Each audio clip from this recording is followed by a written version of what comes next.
Indoor gardening आजकल काफ़ी प्रचलन में है। हम बाहरी तौर पे तो पौधे को लगाते ही हैं, लेकिन हम चाहते हैं कमरे के अंदर भी हरा भरा महसूस हो। उसके साथ उसे देखते ही हमारी आंखों को भी ठंडक मिले, उसके साथ ही हमारे मन को भी राहत पहुंचे। तो फ्रेंड्स, इन प्लांटों की श्रेणी में नंबर 1 पर ये पौधा आता है सबका प्रिय डमकिन का प्लांट, जिसे कि डायफनबेचिया भी कहा जाता है। खूबसूरत हरी पत्तियां जो कि अंडाकार रूप में होती है, उसमें आती हैं ये श्वेत रंग की नक्काशी, जो कि इस पौधे को बहुत ही खास और आकर्षक बनाती है। चमकीली सी इसकी पत्तियां जब हम कमरे में रखते हैं ना इस पौधे को, तो सचमुच में एक बहुत ही खूबसूरत सा एहसास होता है।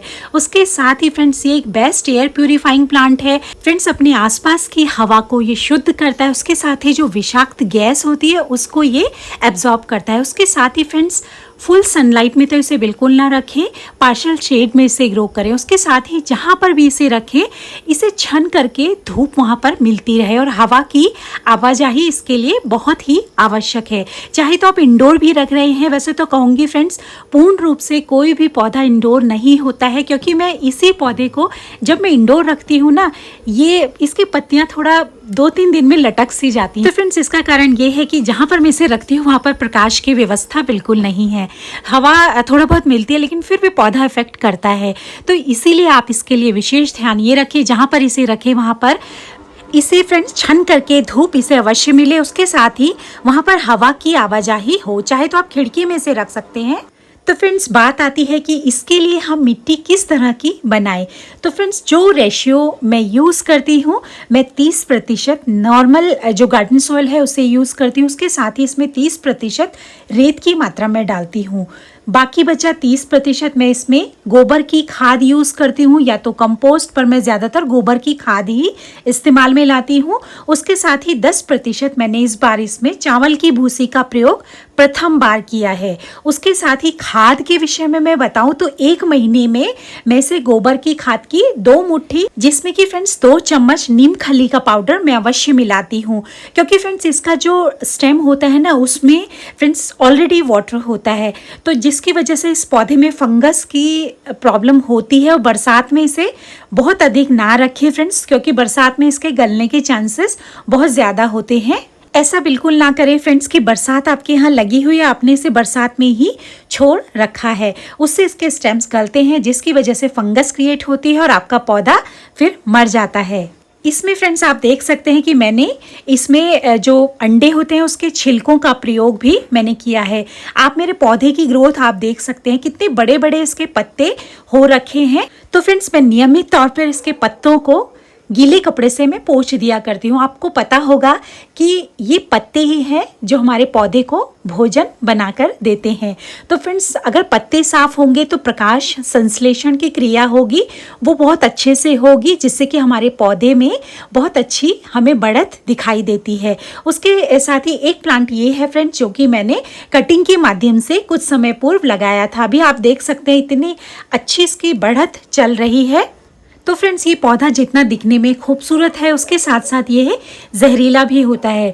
तो फ्रेंड्स, इसके अगर हम सेवन गलती से कर लेना तो हमारे सूजन हो जाती है मुंह में। उसके साथ साथ हमें बोलने में कठिनाई हो सकती है। या आपके घर में पशु हो, बच्चे हो, तो इस पौधों को उनकी पहुंच से आप दूर रखें। उसके साथ ही इसके कार्य करने के पश्चात, इस पौधे पर आप कार्य करते हैं, उसके बाद अपने हाथों को अच्छे से आप धो दें। तो फ्रेंड्स, अभी मानसून सीजन में इसका ग्रोइंग पीरियड भी है। उसके साथ ही इस पौधे को स्टेम कटिंग के माध्यम से हम एक से अनेक पौधे बना सकते हैं। तो चलिए आपको ये भी मैं करके दिखाती हूँ कि इस पौधे को आप देख सकते हैं, इसके एक स्टेम के साथ ही काफ़ी सारी स्टेम्स ये इस तरीके से लटक सी गई हैं। तो ये पौधा अब उतना खूबसूरत नहीं दिख रहा है। तो आपको जैसा ही ये लगे कि आपका पौधा अब उतना दिखने में खूबसूरत नहीं रहा, या आप उसके एक से अनेक पौधे बनाना चाहें, तो आप इसको कटिंग करके अन्य पौधे आप तैयार कर सकते हैं। इसके आप इसकी स्थिति को, इसके जो आकार है, इसके शेप को आप सुधार सकते हैं। तो फ्रेंड्स, देखिए मैंने ये पौधे को नीचे उतार दिया है। अब आप देख सकते हैं फ्रेंड्स, इसकी टहनियाँ किस तरीके से लटकी हुई हैं। 2 गमलों को मैंने इसके लिए रखा है फ्रेंड्स, मेरे पास गमले यही अवेलेबल है। साथ ही फंगीसाइड के लिए मैं इस्तेमाल में ला रही हूँ अपने घर की हल्दी। तो फ्रेंड्स, जैसा कि आप जानते हैं कि हल्दी में एंटी फंगल गुण होते हैं जो कि हमारे पौधे पर फंगस नहीं पनपने देती।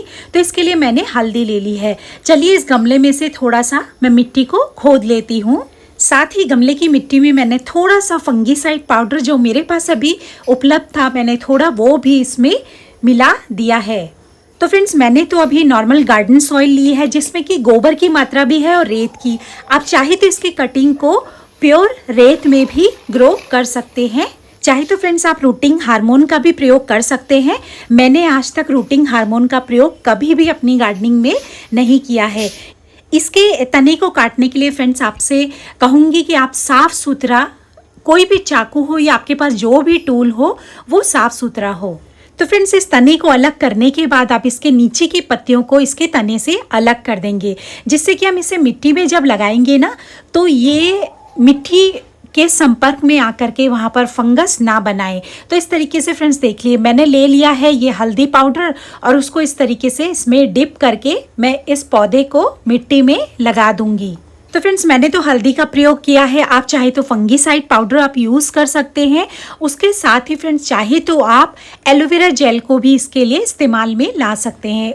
तो फिर एलोवेरा जेल भी आपके बागवानी में उपलब्ध आसानी से हो जाएगा, आपके पास अगर वो पौधा हो तो। अन्यथा आप अपनी रसोई की तरफ बढ़ के आप हल्दी का प्रयोग करें। उसके साथ ही आप कटिंग को जब लगाते हैं तो ये ध्यान आप अवश्य रखें कि उसकी कटिंग को आप सीधा लगाएं। अन्यथा अगर उसे आप टेढ़ा लगाएंगे तो पौधा फिर उसी तरीके से बढ़ता है और फ्रेंड्स फिर वो देखने में उतना खूबसूरत नहीं लगता है। तो फ्रेंड्स देखिए, इस तरीके से मैंने दूसरी कटिंग को भी अपने पौधे से अलग कर लिया है। इस तरीके से फिर से इसे मैं हल्दी पाउडर में डिप करके इस पौधे को भी मैं इसी प्लांटर में लगा दूंगी। तो यहाँ पर मेरे लग चुके हैं ये 2 पौधे। तो फ्रेंड्स, कटिंग को लगाने के बाद आपसे एक बात कहना चाहूँगी कि इस गमले को आप खुले आसमान के नीचे ना रखें। फ्रेंड्स, कारण है कि आजकल बारिश हर दिन हो रही है हमारे उत्तराखंड में तो जिसकी वजह से फ्रेंड्स इसके तने से इसका प्रोपगेशन हम कर रहे हैं और इसके तने में ऑलरेडी जेल सा होता है, वाटर होता है, जिसकी वजह से अगर हम खुले आकाश के नीचे से रख देंगे, हालांकि हमने फंगीसाइड का इस्तेमाल भी हमने किया है, लेकिन फिर भी कहीं ना कहीं इसको हमको ग्रो करना है। तो उसके लिए हम इसको थोड़ा सा हम इसको छाया में, इट मीन्स थोड़ा सा हम किसी शेड के नीचे से रखेंगे बारिश से बचा करके। इस तरीके से फ्रेंड्स देखिए, मैंने तीसरा तना भी इसका काट लिया है और इसको मैं छोटे गमले में लगाने वाली हूँ। मेरी मिट्टी अभी गीली है, इसीलिए मैं पानी का इस्तेमाल अभी इसमें बिल्कुल भी नहीं करूँगी। इस तरीके से मैं ये भूल गई थी हल्दी लगाना, तो हल्दी को लगाने के बाद इस कटिंग को मैं लगा दूँगी। तो फ्रेंड्स ये देखिए, तीसरे तने को भी मैंने इस गमले में मैं लगा रही हूँ। ये देखिए, तो इस तरीके से फ्रेंड्स आप भी लगाइए। और जो फ्रेंड्स अभी इसके बचे हुए जो तने हैं ना, जो इसकी जड़ है, उसके पास भी इसमें काफ़ी सारे मेरी और कटिंग्स भी निकल जाएंगे। तो चलिए उससे भी हम कुछ कटिंग्स बना लेते हैं। तो फ्रेंड्स देखिए, यहाँ पर हमारे 3 पौधे हमने यहाँ पर ये लगा दिए हैं कटिंग के माध्यम से। आगे इसकी अपडेट मैं आपको अवश्य दूंगी।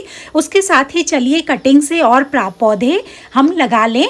तो यहाँ पर आप देखिए, मेरी मिट्टी तो फ्रेंड्स यहाँ पर गीली है। आपकी मिट्टी में अगर गीलापन नहीं है तो आप उसमें वाटरिंग ज़रूर करें कटिंग लगाने के पश्चात। उसके साथ ही चलिए कटिंग से और पौधे बनाएं। ये आप प्लांटर देख सकते हैं, इसमें ये अभी ये देखिए इस तरीके से ये स्टेम्स इसमें बाकी हैं, ये भी अनशेप्ड से हैं। तो इसको हम चलिए यहाँ से कट कर लेते हैं। ये देखिए, एक कटिंग हमारी ये हो गई तैयार। उसके साथ ही चलिए एक अन्य कटिंग और हम काट लेते हैं। ये देखिए, इस तरीके से मैं इसे काट रही हूँ। और इसकी रूट्स फ्रेंड्स, इसके एरियल रूट्स भी होती हैं, उन्होंने मिट्टी को बिल्कुल जकड़ सा लिया है, तो उसको भी मैं निकालने का प्रयास कर रही हूँ।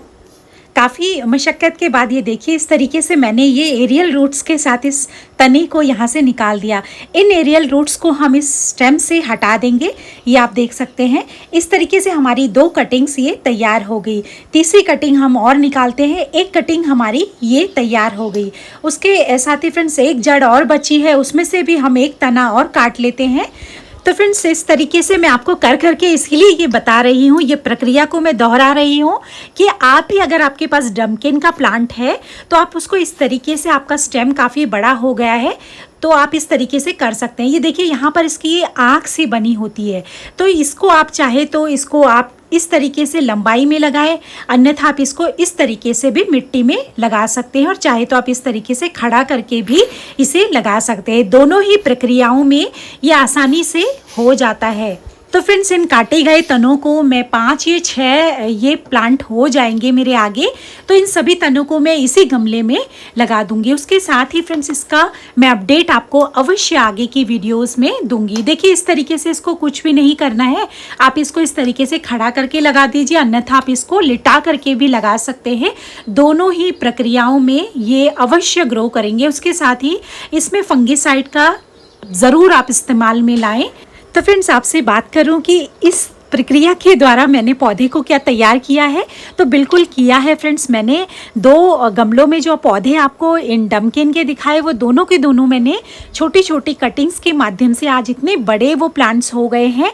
तो मुझे वो अनुभव मिला है, तो वही सब कुछ मैं आपसे आज साझा कर रही हूँ कि इस तरीके से आप भी बहुत सुंदर प्लांट्स इस प्रक्रिया के द्वारा बना सकते हैं और एक से अनेक बना सकते हैं। और फ्रेंड्स, बात करूं पानी की, तो पानी इसमें आप सर्दियों में थोड़ा हाथ रोक कर दें। उसके साथ ही गर्मियों में आप इसके पत्तों पर शावरिंग कर सकते हैं। उसके साथ साथ इसमें पानी का अवश्य ध्यान रखें।